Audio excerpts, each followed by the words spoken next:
All right, everybody, back at it. It is Saturday. We have the Tampa show this weekend. I'm going to get ready to go to that, meet my buddy there. And we have Collector Con next week, starting Friday evening through Saturday and Sunday. We got Ronald Acuna signing there. I think he's 140. Wander Franco's 130. And I'll talk about him here in a second. Antonio Brown, I think, is $70 for a card and up. But they all start at those numbers and go up. But Larry Johnson from 90s basketball, he'll be there. Should be cool. I mean, I'm hoping to do a lot of footage.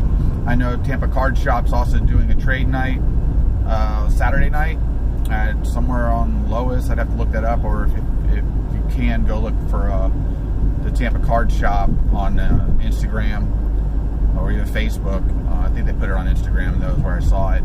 But I might tag something into this to that, so in case you are going to it, you'll know where to go for that trade night. Because trade nights, I've only been to the ones at the National, and those are fantastic. So I'm assuming trade nights for any decent sized show is going to be a really good show or a really good trade night. But all right, so basketball's pretty much already hit its basement.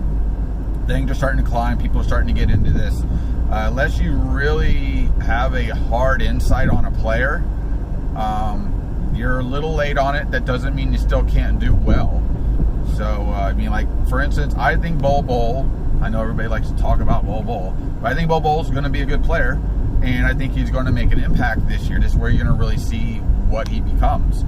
Slowly, obviously, but, getting in there and getting his first taste of this. So you got to remember, I'm looking at a 2 or 3 year window on a Bol, unless stuff really just takes off. Now, if I see a lot of really good play out of him, and I'm like, okay, this guy is going to be, possibly an all-star or perennial all-star at some point, and he maybe starts to take a little bit of control of a team where he's like that B player or B plus, maybe A player, you never know. But, if I see that out of him, then I've already bought some cards of him, but like the lower end stuff I'll probably move, and I'll hold on to some of the higher end stuff unless it really spikes, because I have like contenders, numbered autos, and I bought one of the Donruss rated rookie clearlies, and the reason I bought both of those is those are in a Panini sealed case, so they've never been in a pack loose, and they're already in pretty good condition. The centering was really good on them, so I'm assuming that I've already purchased at least a 9, maybe a 10 of a card if I was going to get it graded later, to really create a whole nother level of impact for that card. So one of the things that I like to do, though, is look for those cards that are sealed from manufacturers, or something that you're getting from the manufacturer that is a redemption. Because at some point, redemptions are not available. They're always coming in a good sleeve case, so they should be in pretty good condition. And it's your best opportunity to get something that somebody didn't mess up already. So there's a little bit more accountability, you would assume, from the company sending that to you. So target those type of cards when you can. That doesn't always mean it's the elite card, because only so many players have those cards that are redemptions and not pack driven. But those down the line, if it's truly a good player, those are going to be worth even more, because you can pull a redemption and you're not going to get that card for it. So those are those things. A perfect example would be an Albert Pujols Bowman Chrome first auto. Well, it's not, they weren't first at the time, but his first Bowman Chrome auto card in, I think, 2000. That was a redemption only, and I think they started at 500. So even if you pulled a redemption today, it doesn't do anything for you. That card can't be pulled out of pack. Same thing with the Shaquille O'Neal trade card out of Upper Deck. You can't pull that out of a pack anymore. What's out is out. It's done. So those are the type of things you should always take into consideration when buying cards like that, or targeting a certain player. That overall rarity, because we're going to a place in the market where rarity is going to be way more valuable moving forward. Obviously, team color, silvers, numbered cards are going to be your biggest long-term or heavier flip items because of the rarity of those and the desire of those cards. And that's what you always want to target, is desire and rarity over anything else. Now, there's nothing wrong with buying a lot of Prism rookies of a guy, because those sell well. But don't go buy a lot of sage rookies of that guy thinking, oh, you know, they're $1 each. I can sell them for 10. No, you can't. Nuh-uh. Sorry. Not even Patrick Patrick Mahomes maybe, but that would be about the extent of it for more recent players. But when I was talking about Wander Franco signing, y'all need to go look at what this kid's doing, all right? He is the real deal. I know people out there have always kind of like, he's not going to be the great, blah, blah, blah. He's going to be on the Rays, a small market team, horrible, blah, blah, blah. Go look at what this kid has been doing, all right? He came out, he hit the league like you're supposed to. You know what? You're not going to do so well. You got to get used to something. You got to change. Well, guess what? He adapted. And he adapted quickly. And he's adapted at every stage of his career. And that's a very big deal. And that shows you how talented he is. His hand-eye coordination is so good with the power that he puts through the swing that being a Rays fan, I get to watch it all the time. So it's a little bit different than somebody that's watching SportsCenter or not watching Rays games to begin with. Which, you know, we're in first place still, guys. I don't know why you ain't watching a little bit. I understand why people don't go to the game. It's annoying. There's 1,000 things to do around here, and nobody wants to drive to St. Pete. It's the truth. If anyone wants to argue about that, you can come talk to me, because I would love, if it was here in Tampa, I would go to at least 10 or 15 games a year, hands down. I would say, hey, let's just go to a game. Let's go.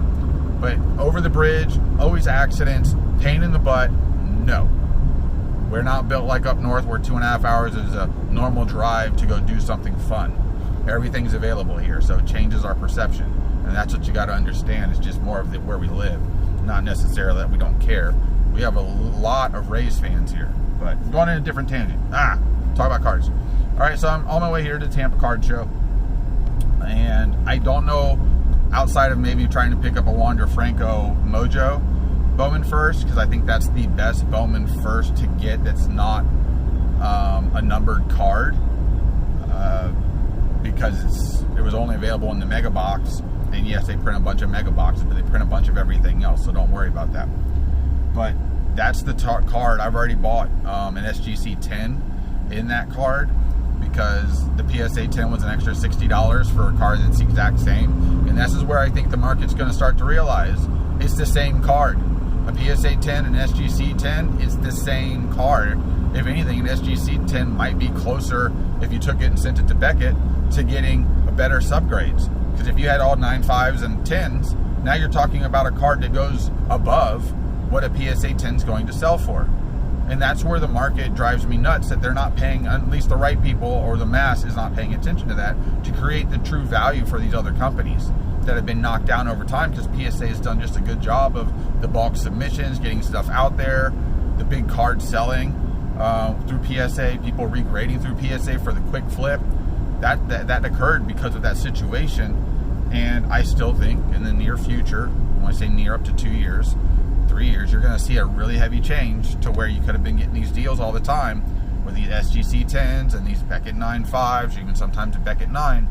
And God forbid you get a Beckett 10, that's a whole nother level too. But, you know, those are the type of things that I look for in Target. I have to be really sure of something, because a lot of times I buy for a long-term hold, unless I can get it cheap enough that I really don't care if I lose on it. So, but that's my plan. I'm going to get a little bit of footage at the show here, give you an idea how busy it might be if I pick something up. But just doing this video, I'm already 8 minutes in. I don't want this to be more than a 12 to 15 minute video, because how long do you want to listen to me talk for? All right, guys. I will see you soon. All right. So I went to the Tampa Card Show today. It's Saturday. This will be at the end of a video that I did while I was driving around. I ended up coming across a guy that had a whole bunch of these W Series cards that are a hand cut. They come in a strip. He's had them for a long time. He was just liquidating a bunch of stuff really cheap. He was charging $2 a card. Now, the majority of the sports cards were gone from what he had. He said he's had them for a long time. He's just been slowly liquidating them over time. I hadn't seen him at the show before either. So that was interesting too. When I go to a show and I start seeing the same guys over and over again, I always look for the guy I haven't seen before. So he had these. They were $2 each. I was like, you know, $2 can add up over time too, especially when you buy a bunch of them. I don't know a whole lot about these, realistically. I got pretty much all the boxing ones that he had. They're not in the greatest condition, but are they worth more than $2 each? I would say on average, yeah, 100%. You know, for instance, this card right here of Mickey Walker, which I have one that's really bad shape. It's also a different color too, I noticed. And it's in a different cut because, again, these were hand cut cards. That's why usually when you see these graded, they just say authentic. All right, so that's also like, okay, whatever. But again, $2 a card. They're all early 1900s cards. This series ran for multiple years. But this is just an idea of a couple of the cards and guys I got. Kind of separated them based on basically the design of the card itself.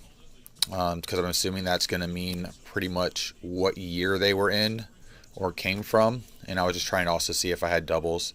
But some of them actually, will say, champion on them too. So like this one's a guy from Europe. This one right here is a guy from, what does that say? He's a Frenchman.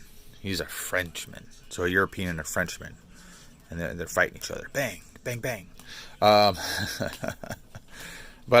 again, I got to go look up all these guys. Some of the cards I do recognize name-wise that I just happen to know. A couple of the other cards I got that have nothing to do with boxing, because these are literally all boxing cards right here. I got this guy right here, who George Calza, heavyweight wrestler. Bud Hauser, who at the time was a record discus thrower. Rotano Gardini, because he just looks like a mafia dude that beat people up. I don't know. I just thought it was funny. I bought it. And then E.C. Norton, who is a star athlete. I don't know what he played. I haven't looked it up, but he was wearing a uniform, and it's a sport. So I was in. Then I got a couple of the ladies from back in the day, the hot mamas.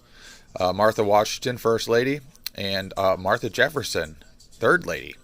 Kind of find it odd that both their names were Martha, but maybe back in the day, Martha was a popular name. But a couple of the old hot mamas. And then don't know anything about Johnny Walker other than he makes a mean drink. So I picked up good old Johnny Walker. I really don't know who he is. The guy had some other cards that he has some background on of actors and stuff like that were like Drew Barrymore's great-grandfather and stuff like that. But I may go back tomorrow and look through some other ones if I learn anything else about them. But I thought they were just really cool. They were, like I said, there's another Mickey Walker there. It's a little beat up, but, and it'll say, champion, welterweight champion, light heavyweight champion. What was that? Heavyweight champion or contender. So that was a difference too. So there's some championship. There's a welterweight champion. So that's what I mean. There's some champion cards, guys that are in the Hall of Fame. Definitely just cool old stuff. And value-wise, I know if I put this on eBay as a lot, I would get more than what I paid for them. Again, $2 a card. It came out to just under $80 for all the W Series cards. But I'm just showing them off, trying to give you an idea what it was, show you something cool and different.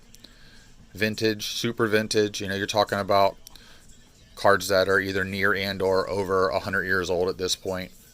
And that's super cool, especially in this day and age where vintage, there's a lot of it, or I guess this is coming into antique now. But all right, guys, hope you enjoyed the video, enjoyed the little talk, and I didn't really do much like rolling around looking at cards and video. There was one cool Joe Burrow one that I saw, but we see so many ones of everybody now. Like, what really makes it and separates it from another one, other than just being an expensive card, big card, or big potential.